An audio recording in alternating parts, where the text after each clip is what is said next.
Hey!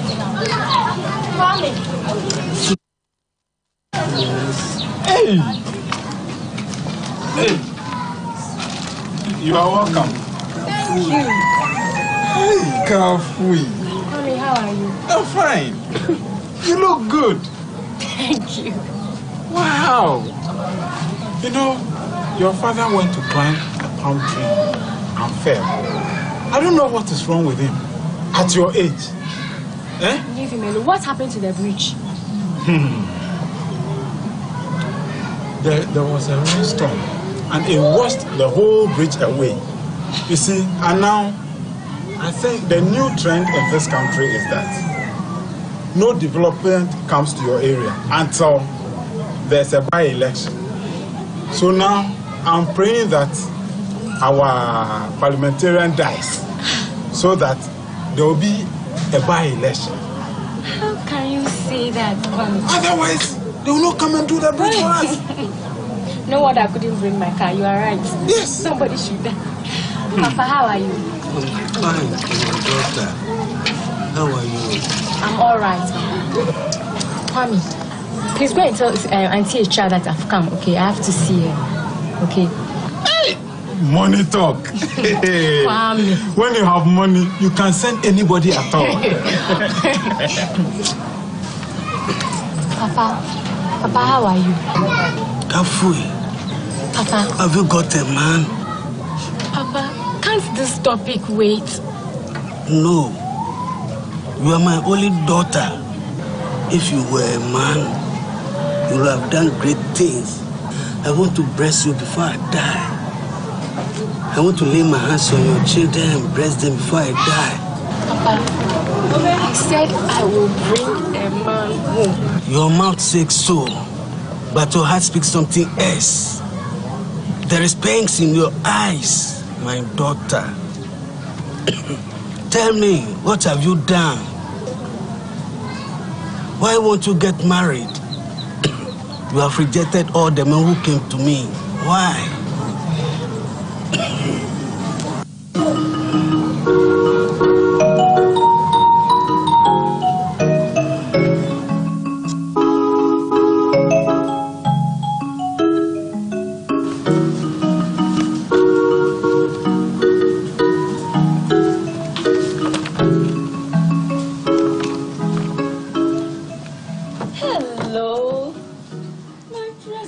Hello, good evening. Welcome to Spotlight. My name is Nong Palong. You're watching MX24 television, and that was a bit of the supposed golden age of Ghana movies. Since the introduction of film in Ghana, the first Ghanaian film was released in 1970. It was called I Told You So, written and directed by Egbert Ajesu. Then, in 1981, Love Building an African Pot, produced by Kwawansa, and so on and so forth. Ghana went through a beautiful stage of movies. I don't know about your childhood, but my childhood was characterized by fantastic filmmaking. And we have some of them in the studio here we're going to be speaking to. Since then, and over the years, the Ghanaian film industry has evolved in many ways. Some of them not very satisfactory to the stakeholders. But we are asking, through this evolution, is it possible for Ghana to experience the golden age again? Or are we just living the golden age in a different form? I'm going to be speaking with two veteran actors, Kofi Falconer and Oscar Provençal, who are right here in the studio with me. And they're going to be speaking to these issues. Good evening, gentlemen. Good evening, lady. Good evening, lady. I remember back then in the evening we'll be rushing so much to go and watch, and I remember the jingle, and everybody will be rushing to go and watch Inspector. Are you still an inspector? I'm waiting for promotion. But actually, we're back via DSTV. Nice. I read that somewhere. Yes, it's back remake. On air. Yes, on the Aquaba channel 150, and so the next generation can experience it. Is it still the same feeling like before? Well, obviously, no, it isn't, because The cast has now the changed. cast has changed, and also you're looking at it from the perspective of where the son takes over from the father. Right. You Oh, know, okay. and so Okay. that's the perspective it's been taken from. And tune in Mondays at 8:30, every Monday at 8:30 on the Aquaba channel 150 on DSTV and GoTV. Wow, amazing. Let me come to Kofi Falcon. I'll be back to you shortly. Yeah. What was your favorite movie that you ever made back in the day? I did a lot of movies, but the one I starred most and that pushed me to the wall was Lost Hope. Wow. What It was was it a about it? Ghana-Nigerian collaboration. One The of the collaboration first. started a long time ago. Yes, one of the first Ghana-Nigeria collaboration. It was in 2019. Oh, the 2000 was the year of this thing, so it was 1999 to 2000 thereabout. Yeah. Wow. And when was the last time you were on a movie set? Oh, not too long ago. I think about 3 weeks ago. But these days it's not like before. But when you say it's not like, this is exactly why we're here today. When you say this is not like before, what is it that's not like before? You see, in the olden days, or in those days, when you are going to set, you don't think about money first. I see. Cash, no. You Hey. think about what you want to go and do, how you want to go and handle But yourself. it's supposed to earn you a living. Why not? Yes, but Okay. that was not your main aim. You're going to work Yeah. and get what you're supposed to get. But these days, it's like everybody's. Man for chop. But they want to overchop. Man for chop. Oscar, do you feel the same way? Is it the same? Yeah, I mean, I think largely the industry has fluctuated here and there from, you know, the 90s up to today. We've had our highs and we've had our lows. You know, from the days of the Snake Man, Diabolo, and those Diabolo, yeah. productions that spanned those years. There was a lot of work for actors.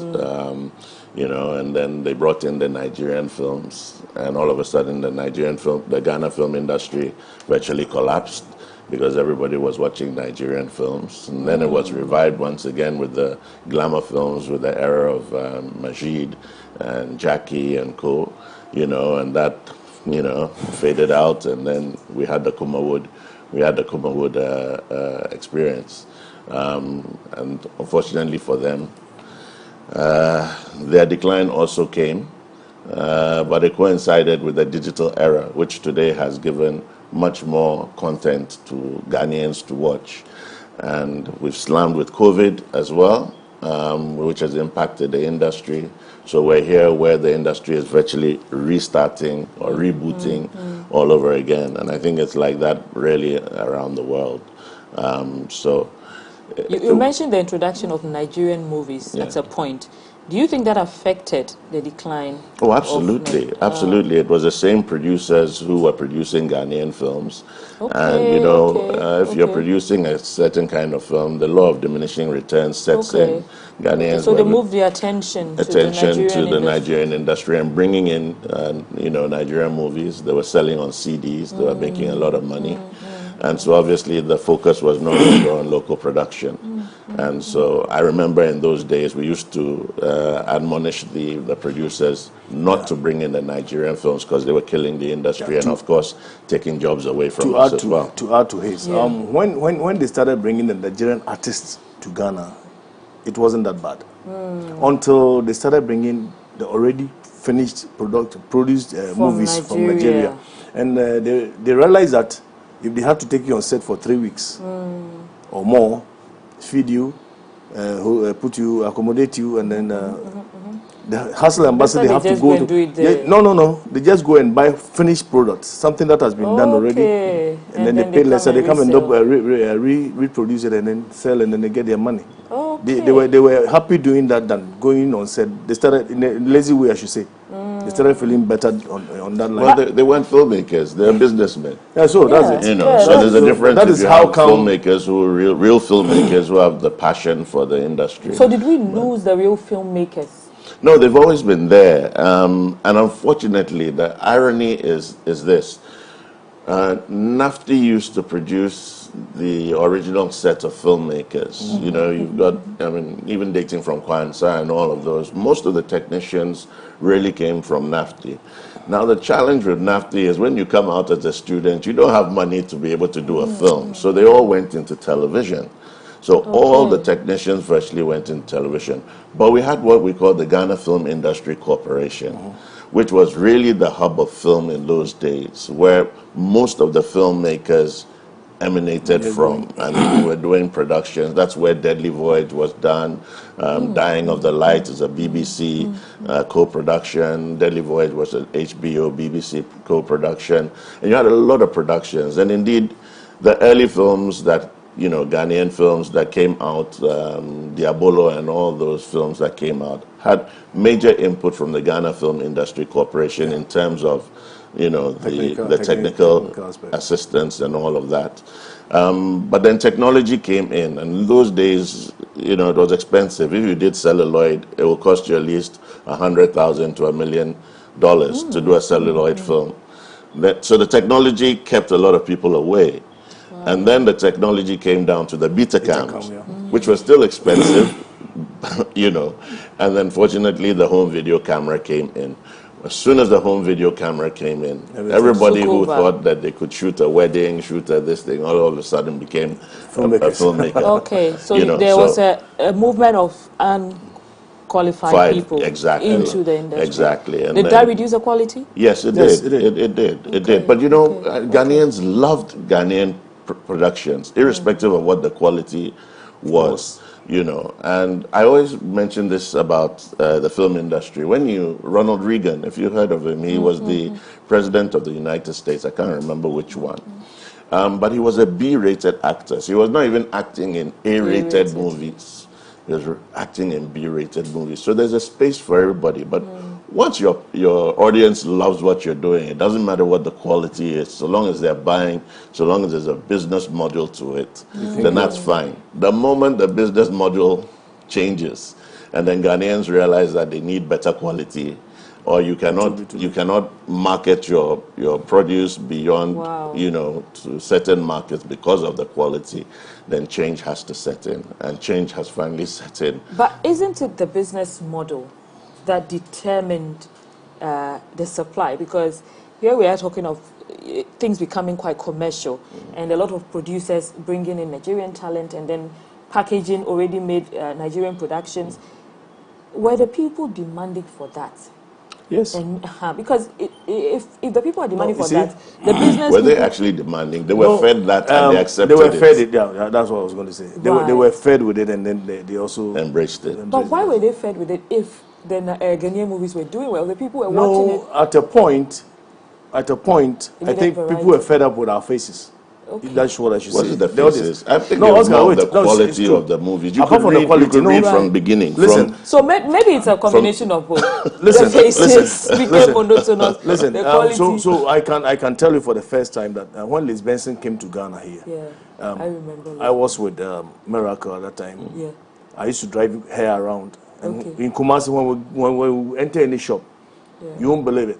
They were just sidelining me and then going for her. You understand? Oh, yes. It's probably the novelty. Like she's, you know. No, that aside, they haven't seen. Sometimes even in Ghana here, people see you on television. They haven't met you before. They think you don't exist. That is the nature of this business. Okay. Until they meet, say, hey, so it's you. Oh, I'm honored to meet you. You get it? Okay. So, well, you look the same. So seeing you all the time. They get fed up with you, but when they see a different person, at least. But if they had maintained, let me.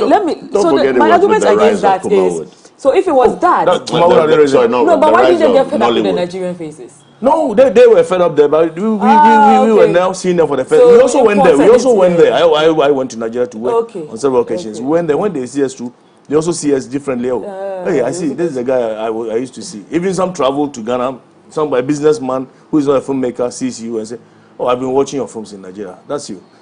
That's fine. You get it. Yeah. So it was market dynamics. I think there was some market dynamics. Just that when they started bringing the already finished product, then it affected. That was where it affected our and then of course the Nigerians got interested in it and also started coming in and pushing out the Ghanaians in the market. You know how smart they are. And because they realized it was a business decision. It was making money. Yes. And they can't sit back and allow you to use their content to make money. Yes. So later on, they even took over opera. I see. Yeah, they push the Ghanaians. Do you remember there was an era you put on your TV? It was full of Nigerian films. Yes. They used to just come and just give it free to the television stations. It was a way of gaining interest. And then they will use that. They will use that as a butter for advertising the new movies they are trying to bring. Because yes, I remember back then when you start watching the movie, about 10 minutes is adverts. Yes. You know, so all they'll be new movies advertising that the are next about one to that come. is Yes. coming. Okay. So we've gone through them. And then when it ends, is there's part 2 coming, there's part 3 coming. So you have to. And then the co-production started between Ghana and Nigeria, and unfortunately ended abruptly because at that time the Film Producers Association (FIPAG) doing what was most likely in the right direction to protect the Ghanaian industry, unfortunately had a backlash when they came out with some demands. What were the demands and who where was the backlash from? Well, they demanded that when the Nigerians came in to do their films, they would have to pay some amounts of money, deposit some amounts of money within, because there were a lot of reports that they would come and do their films, leave hotel bills, wouldn't pay Sounds actors. like they were trying to protect the local. Exactly, but there was a backlash, and so the Nigerians kicked against, the Nigerians kicked against it, but what did the Ghanaians think? Well, there's nothing they could do. Okay. And you have to, when there's a vacuum, you have to fill in the gap. Then that was a challenge. And see, there's a critical question I want answered. You know, when you started, you said it was more about you're going to do a job, you want to finish the job, you had passion for it, you were not thinking too much of the money. Yes. But were you able to take care of yourselves on what you were your earnings enough to sustain a living? Well, in those days, the economy wasn't this way. I mean, things have changed. It was like somebody working in the ministries, if I should say. You are paid if you go for a job today. You stay 3 weeks, you come. All those days, your money is intact. You don't take transport. You don't drive around. You don't eat anything. Your money is intact. After you are paid, you use that thing for what you want to use it. But by which time somebody else would call you for another production. The job was moving. Unlike now that everything is like, my brother said. Well, but even that, let me add to that. I think that there was also a lot of exploitation back in those days. Or, even though the actors were willing... exploitation ever leave the industry? Well, it's always there. Even though the actors didn't mind the sacrifice, to a large degree, there was a lot of exploitation in the terms that people were not paid. Oscar, actors would even do jobs for free, and all kinds of things. To add to it, to cut in. Yeah. You see, in those days, like likes of Edina Matachi, Akofa, Mauli, Semevo, Jaga I should mention that we invited Akofa just to keep, just for some balance here. Unfortunately, she was too busy to come, but I'm sure we'll have her another day before the end of the month. There were no actors in Kumasi at that time. Everything was centered in Everything was centered in Accra. Yeah. Okay. And even if you so have Kumawood came later. Yes. Okay. And they came with the bank. Seriously. And like you they were ready when they most came. of them came from Abibi Groma, from the National Theatre. Yes. Okay. So they were professional. But yes, and so in those days you were paid. We were paid. As professionals. Maybe yes, we were paid. It's when the new people started coming in. Now that sometimes maybe too many numbers. I'm even telling you as I'm speaking now. Somebody wants to produce a movie and he's telling the actor that pay location fee. Oh, the actor should pay the producer or the location No, so why? pay me location. That's what they're doing now. Okay, I think... we are trying to stop it, but it's not stopping. Okay. They will collect those. Well, that's why we fought for the NFA. We are still on. We'll get there. I think that's part of the exploitation you mentioned. But let me ask you something. While you were getting so much competition from the Nigerian side, back then, didn't you have anything like Hollywood, Bollywood, the Chinese movies? They were never a problem? We've always had, eras where Ghanaians watched Indian movies, watched Chinese movies. The telenovelas were also there from Acapulco Bay and all of those things. Later and things like that. So, there were all these trends that were there. But by and large, I remember back in those days when the Ghana Film Industry Corporation was, in full swing. They had their exhibition halls there. There used to be queues. Yeah. From, you know where TV3 is now. Yes. So that's where GFIC used to be.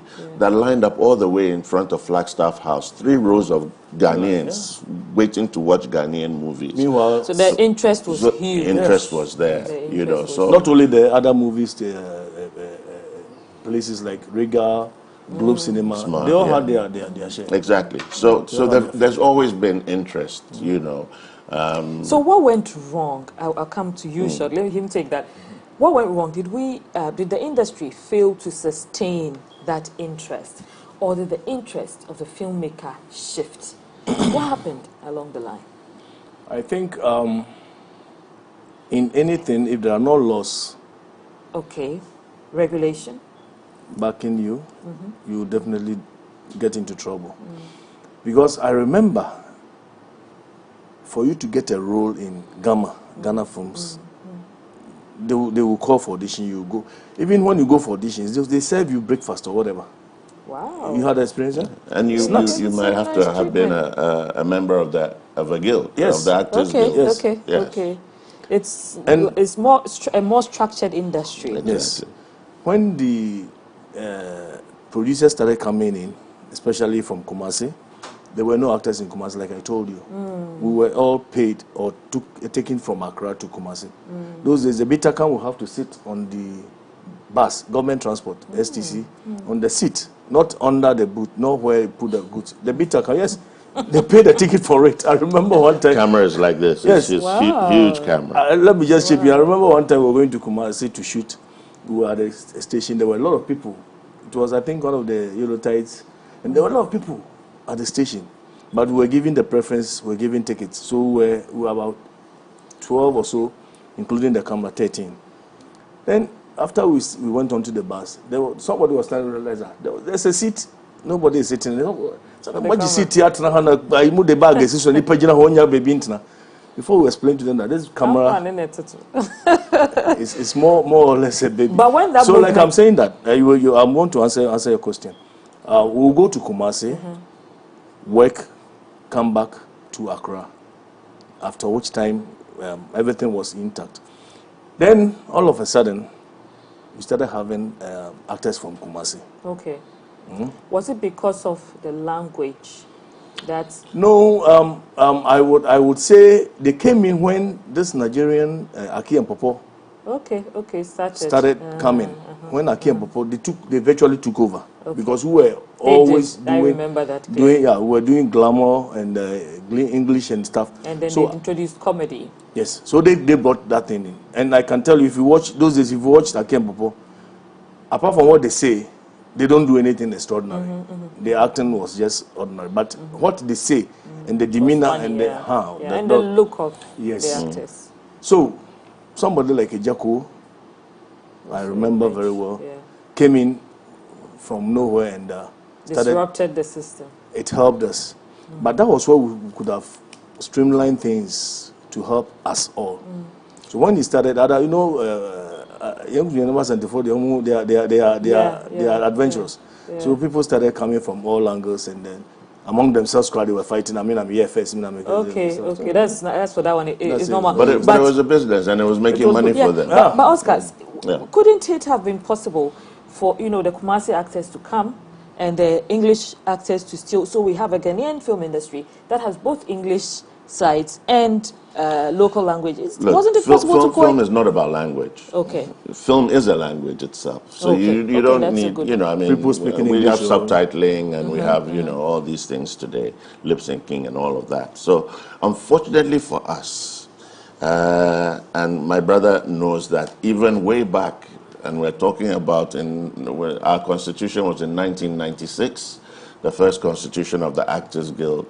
We had major challenges between the English-speaking actors who were dominant there because the industry was dominant The local language actors were mainly on TV doing opera and things like that, and they hadn't crossed over into film.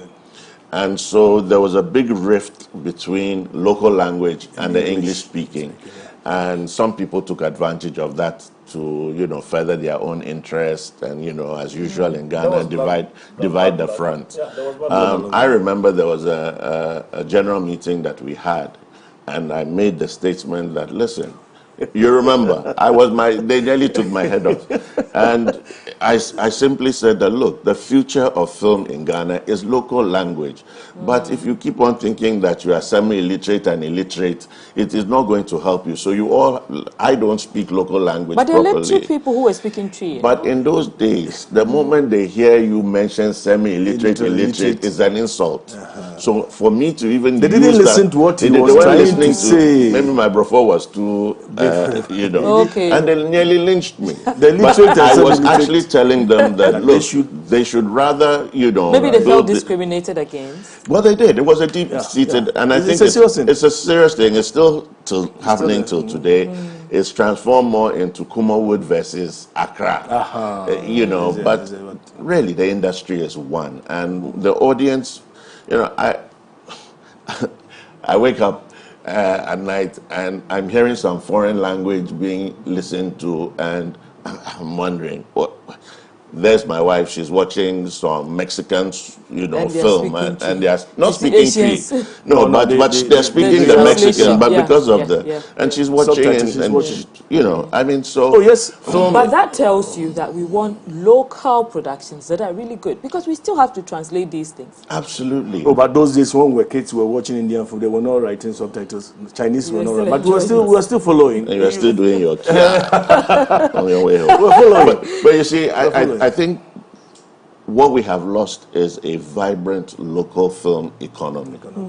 This is where the evolution has shifted. Vibrant local film economy. It is now shifting to a digital film economy which does not have borders, which does not have any jurisdiction. It's like water finding its way onto the street and then going. So it's been left free, and it's decided to find its own corners. And we need to find a way to make sure that we get back a vibrant local film industry. Otherwise, what's going to happen is I produce my film. I don't care whether Ghanaians watch it or they don't watch it. So long as I can market it anywhere in the world and get my money back, that's all I'm interested in. So you're going to lose jobs in Ghana, relatively, if you don't have that vibrancy in the industry. So there are lots of things to look at. Right. We're just going to continue looking at that shortly, but if you're joining us and you're home, you're watching Spotlights on MX24 television, we're discussing the evolution of the Ghana movie industry. What needs to be done? How does Ghana go back to the golden age of movies? I have in the studio with me veteran actors Kofi Falconer and Oscar Provençal. We're going to go for a quick break, and when we come back, Spotlight continues. I'll also be sharing the lines so you can call in. Stay with us.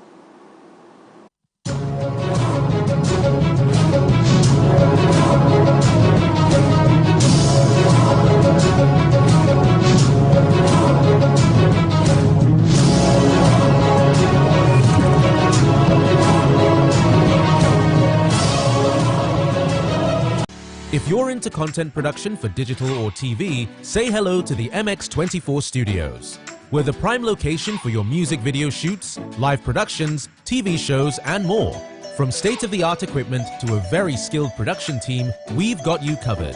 Step into our modern and spacious studio with a changeable lighting system and foolproof sound. Our touchscreen studio projection monitors come with other features, including Wi-Fi connection, screen mirroring, and a remote workspace mode. Take advantage of our high-quality cameras to shoot in 4K and a variety of the best lighting equipment guaranteed to put life into your sets. Locate us on the first floor of the Silicon House building off the Boundary Road, East Legon. Give us a call on 024-235-5956 or 054-454-8612. You can also email us at info@mx24gh.com.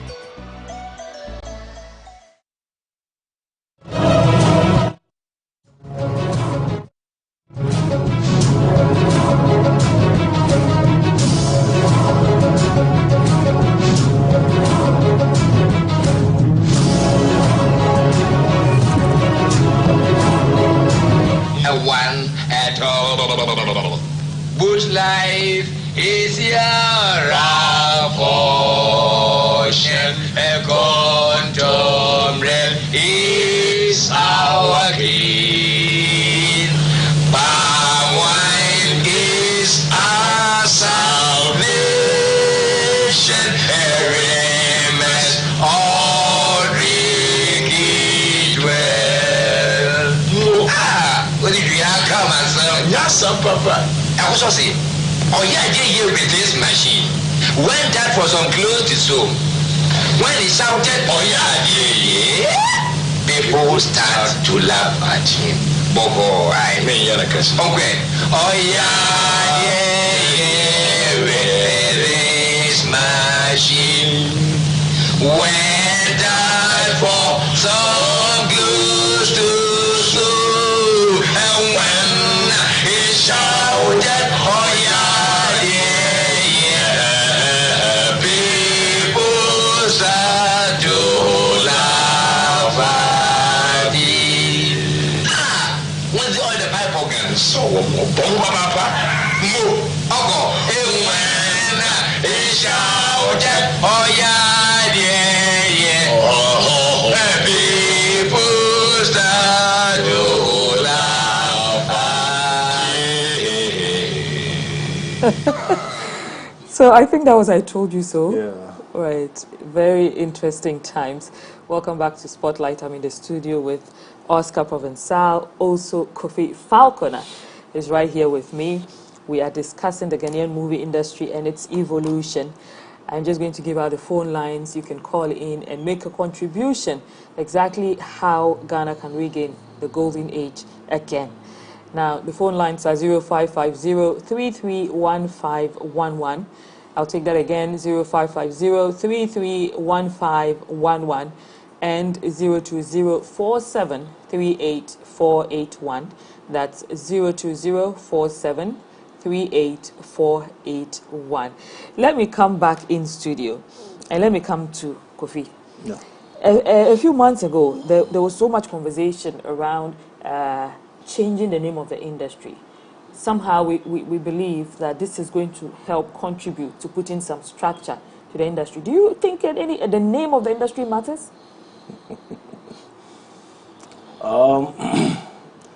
Instead of wasting that time, we could have used that time to streamline, put things in place, structures in place for the industry. You think the name doesn't matter? Why? Ghana is Ghana. Gollywood, Black Star Film. And which one appeals better to you? I didn't even listen to the names, honestly. Seriously, yes, I didn't think they were very necessary. Okay. We had Ghana Films already. Okay. Ghana Films. So we could have gone on with that. The most important thing is the industry is dying. The world is changing. Why don't we change and move with it? Name. Let me take a call quickly and come back to you. Calling from Dunkwao. Hello, can I hear you? Hello, madam. Yes, please. Good evening. Good evening. Your name, please, and tell us your comment. Please, my name is Mr. Faith. I'm calling from Dunkwao. Right. Today, I'm so happy to hear my dear daddies on Which the of show. them? And today they have let me happy this afternoon, and then what they are saying is very, very, very good, and especially Mr. Kofi, the one wearing the suit. Yes. He says something about the olden days, and we need to come with the olden style, and we left everything that we started using the English language, and right now we need to come on board and discuss everything, then move the show so that everybody will understand what we are doing in Ghana. What's your favorite movie from back in the day? I told you so. The one that you showed right now. Okay. Right. Thank you so much for calling. Thank you. We hear you. Let me just... Okay. It seems the calls keep coming. Another caller is on the line from Drobo. Hello. Good evening. Yeah, good evening. Yes, please. Yeah, I'm very happy to see Inspector Vidiaku over there. Inspector Vidiaku, this is your name forever. I'm still waiting for promotion. Yeah, I remember that when I was young, I used to watch almost all his episodes, right. And I'm very, very, very happy. Right. And the question that I want to ask is that I don't know who was actually writing the script for Inspector Vidiaku, but if the person is still around, how it was about a crime and detection series. Yes. And I think that since then, we've never had anything like crime and detection. And I could also know that it was one kind of series that the whole country almost rallied around it. So if we can get those script writers and then contract them, the right develop scripts for GDP or maybe for the movie industry, I think it can do better. We can start from the script writers, because it looks as if most of the time you discuss those things and you leave the script writers behind. But I myself, since I grew old, in those days I was very young, but I've been thinking about who was actually writing those scripts. Can't we contract them to help the industry? Thank you very much. Thank you. That's a very good point. The script matters. Let me just go to Stephen from Cape Coast, please. I have to allow them to talk to you. Yes, please. Stephen? Good evening. Good evening. I must commend you for a good job, Noam Felon. You're welcome. I watch you almost every time that you come on TV. Thank you. But I never knew your guests, they have this mouth-watering name, Falconer and Provinca. I never knew they had those names. You don't know their real names. What have you been calling them? Very nice name. Very nice name. We've been friends over 30 years. I'm from Elmina, so you can imagine. Thank you so much. That's an interesting one. You see, I think sometimes you do, but that means you interpret the character very well. So much that it becomes your name, you know, and everybody calls you that. People remember you by that, a character that you played. And it's not even the only thing you did in your whole acting career. I mean, I think in an actor's career, you hopefully will get a defining moment in a production where... Did you enjoy it as much as the public enjoyed it? Not really, because we were working, and I never really got to watch any episodes because we were shooting over the weekends as well, and they were showing it on the weekends, and we were working. So when I tell people that I've not really watched a full and when episode, you're on set, you probably take 10, take 12, and you're tired. Let me go to the line. Abdul from Amasaman. Hello, Abdul. Hello. Yes, let's hear you.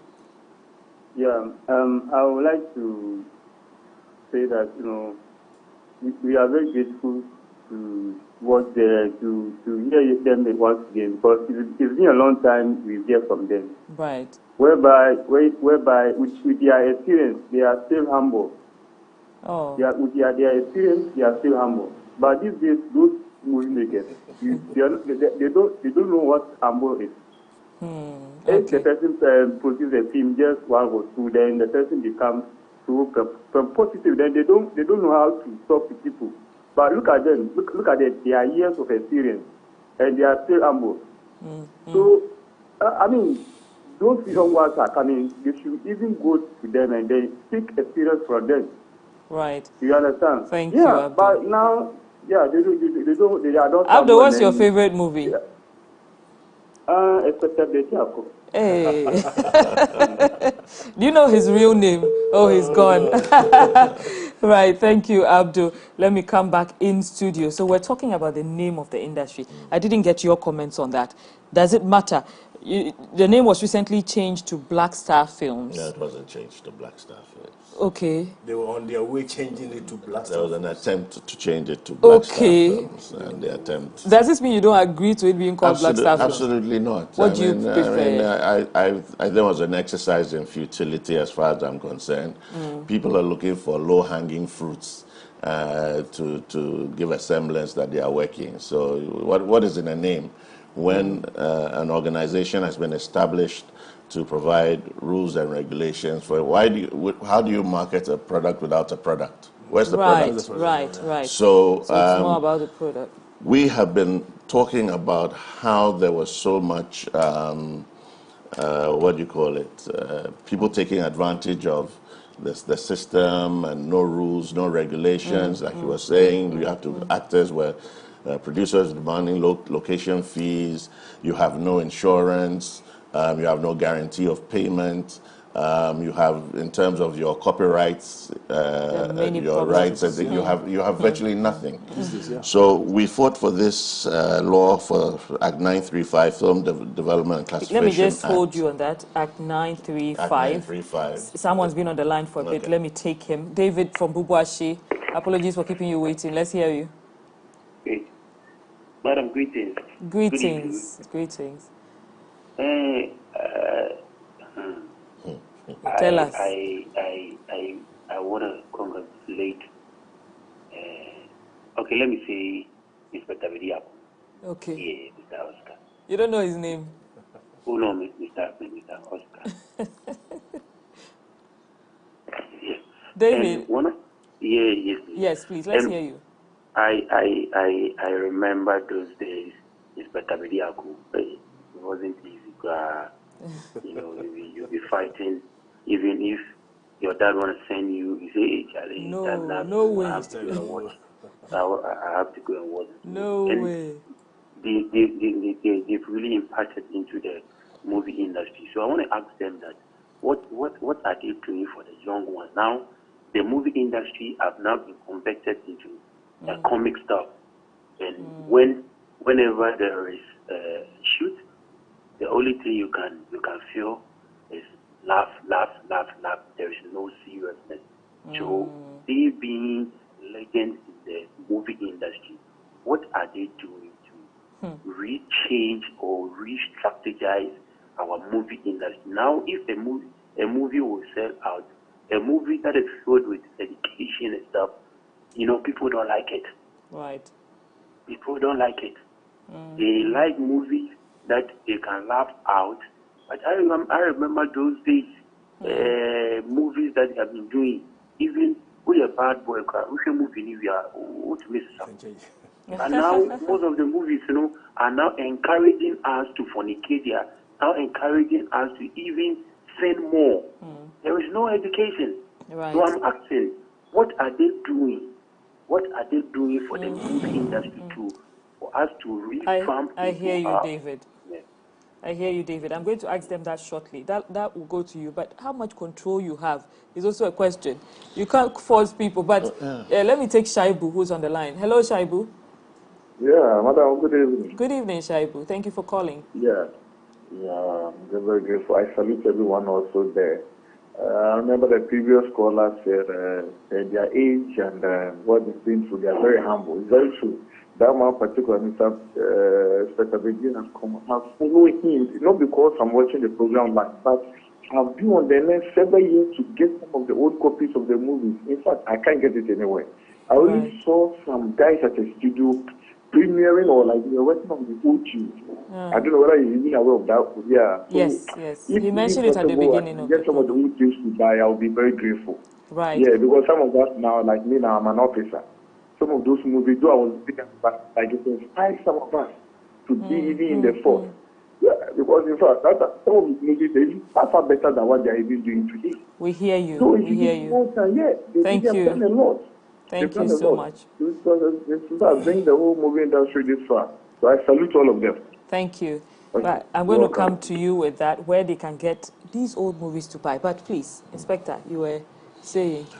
Yes, where were we? How can you influence present movie makers and actors now? Yeah, I think that individually we've all done our little bit in our little corners to mentor and to guide some of the actors, you know, and so forth. But largely, who have given themselves who give room for that. And, yes.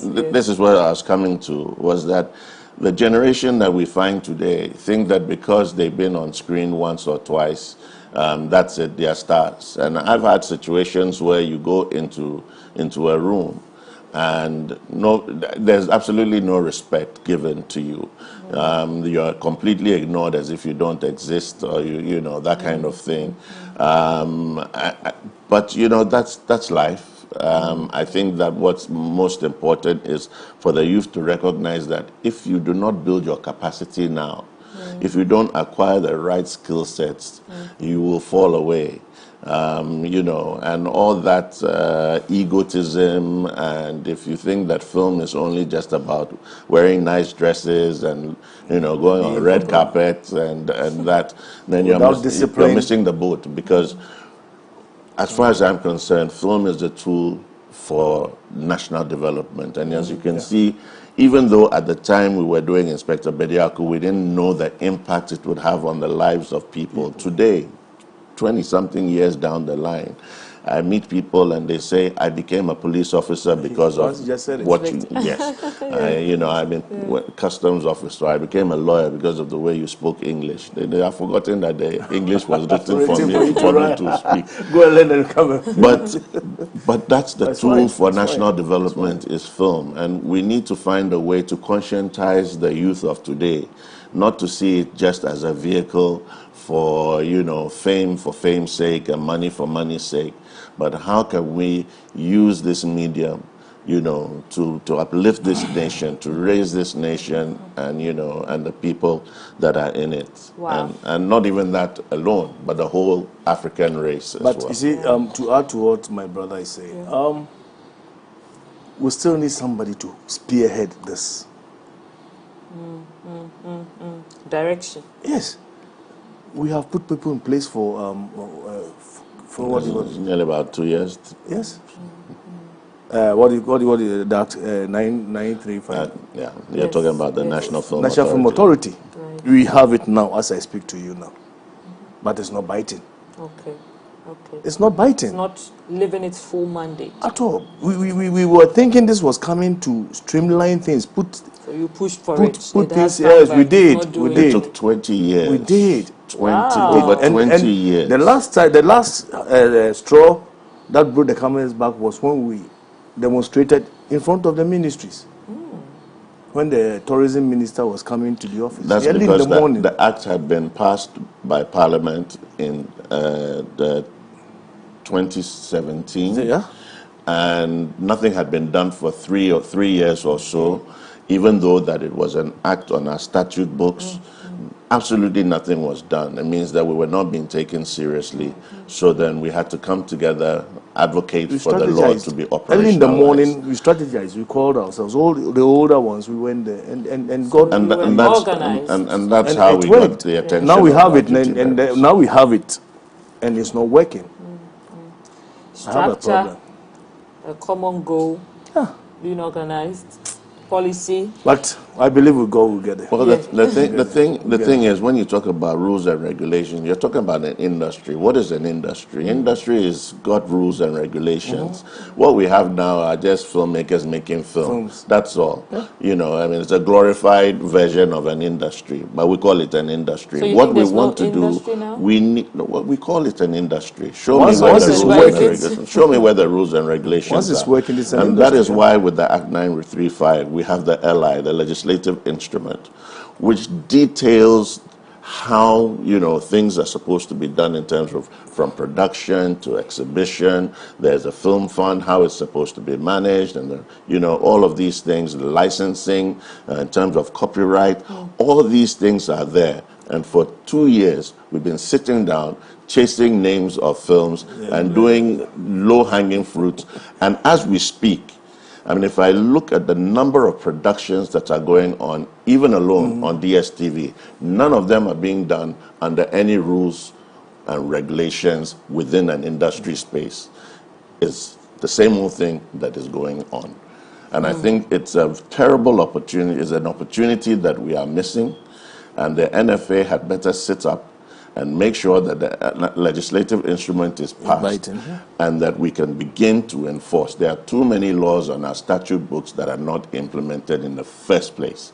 So we have been sitting around fighting for 20 years. This gray hair, I didn't have gray hair. I didn't have gray hair. I've been fighting for 20 years with my colleagues, George Busumpin, Zokonate, We've had him here, by the way, before. A whole bunch of people out there who have fought. Some have died. They were in the front lines and they've died.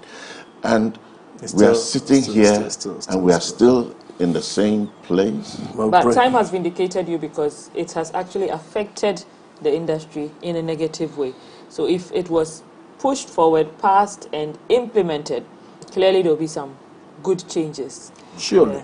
Surely. Right. We cannot say entirely what the NFA has done since its existence has been zero. No. I haven't seen it.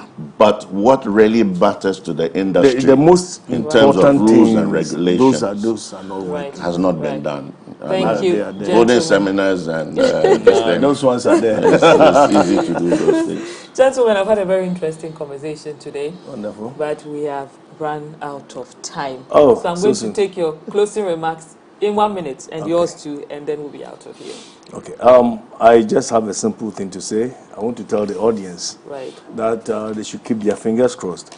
I'm working on something. We are working on something to bring the old actors back. Together. At least we will do something stronger. Yes. If it's a movie or 2 movies with the old actors. We need to feel for those who didn't even see them, to now see them again. And then those who had saw them already to also feel them. So if your station is ready to sponsor us, we'll be right there. We'll be right there with you, Inspector. Well, all is not lost. I think that the Ghana film industry has very bright prospects. We've seen that with the advent of a lot of Ghanaian films winning awards. We're not doing the volumes that Nigeria has. It's a much bigger nation. It's a bigger market. Bigger market. Yeah. But we're still out there. We've got productions on Netflix. We've got a new generation of filmmakers. The wheat will be separated from the chaff, but it's the audience that will demand what they want to watch. And now they have more content than ever. So they are seeing a lot of things. So if we're going to produce inferior films, if you're a producer, you will lose money and go and sell tomatoes. So, but I'm saying to Ghanaians, let's love our Ghanaian films again. Let's encourage our Ghanaian filmmakers and the authorities that have been put in place to ensure that we get a strong and vibrant local film industry and an international film industry for co-productions. And thank you so much. We will not let you down as filmmakers. Thank you, Inspector without promotion. You see, he's been Inspector since. Uneasy lies the head that wears the crown. How to bring back the love. The old veteran actors are trying their best, but can the structures match up to it? Can the stakeholders be up and doing? And can the audience and producers meet the demands of the audience? The taste of the audience have evolved. They are more informed. Their tastes are more sophisticated. Can the producer rise up to that by providing Ghanaian content that is relevant and exciting? We'll be watching, of course, and we'll be bringing you updates right here on MX24 television. My name is Nwong Falong. We have the news coming up at 6:30 p.m. Please stay with us for all of that. And the dish at 8 p.m. Good evening.